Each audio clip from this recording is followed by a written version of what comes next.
আজ পর্দা উঠছে ঢাকা আন্তর্জাতিক বাণিজ্য মেলার। রাজধানীর পূর্বাচলের বাংলাদেশ চীন ফ্রেন্ডশিপ এক্সিবিশন সেন্টারে ষষ্ঠবারের মতো বসছে এ মেলা। সকাল 10টায় উদ্বোধন করবেন বাণিজ্য উপদেষ্টা শেখ বশিরউদ্দিন। এবারের মেলায় স্টল রয়েছে ৩২৪টি। এছাড়া Malaysia, Indonesia, Japan, Hong Kong, Bharat ও তুরস্কের 11টি স্টল থাকছে। মেলার প্রধান প্রবেশদ্বার নির্মাণ করা হয়েছে ঐতিহ্য ও রপ্তানিমুখী পণ্যের প্রতিচ্ছবি ফুটিয়ে। থাকছে বাংলাদেশ স্কয়ার নামে বিশেষ প্রাঙ্গণ, যেখানে দেশের ইতিহাস সম্পর্কে ধারণা পাবেন দর্শনার্থীরা। দর্শনার্থীদের সুবিধার্থে ই টিকিটিং এর ব্যবস্থা রাখা হয়েছে।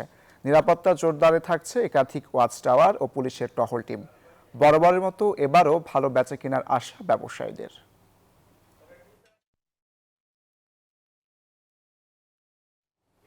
এ বিষয়ে আরো জানাতে আমাদের সঙ্গে যুক্ত হচ্ছেন সহকর্মী মামুন ইসলাম। মামুন, কখন সর্বসাধারণের জন্য খুলে দেওয়া হবে বাণিজ্য মেলা, জানাবেন। ধন্যবাদ আপনাকে। তো যেমনটা দেখতে পাচ্ছি, এবার ৩০তম আসর বাণিজ্য মেলায়।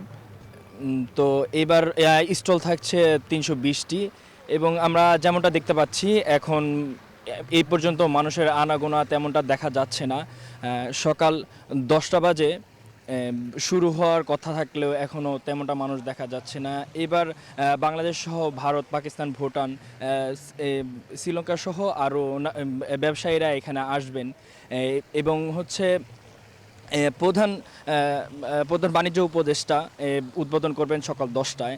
তেমনটাই হচ্ছে আমরা এই পর্যন্ত জানতে পেরেছি এবং আরও জানতে পারি যে এবার একটি সুখবর রয়েছে, সেটি হচ্ছে টিকিট নিয়ে যে ঝামেলাটা, সেই ঝামেলাটা আমরা অনলাইনের মাধ্যমেই টিকিট ক্রয় করতে পারবে এবং শাটল সার্ভিস বিআরটিসির যে বাসে কিউআর কোডের মাধ্যমেও খুব সহজেই টিকিট হচ্ছে কাটতে পারবেন সাধারণ মানুষ। তো এই ঝামেলার থেকে হচ্ছে মানুষ উত্থান পেয়েছে এবং এবারের যে বাণিজ্য মেলা, সে বাণিজ্য মেলা উদ্বোধন হবে সকাল 10টা, এমনটাই আমরা এই পর্যন্ত জানতে পেরেছি এবং গেট খুলে দেওয়া হয়েছে সাধারণ জনগণের জন্য। তা এখন পর্যন্ত মানুষের আনাগোনা তেমন একটা নেই। এই ছিল আমার কাছে সর্বশেষ তথ্য। মামুন, আপনাকে ধন্যবাদ।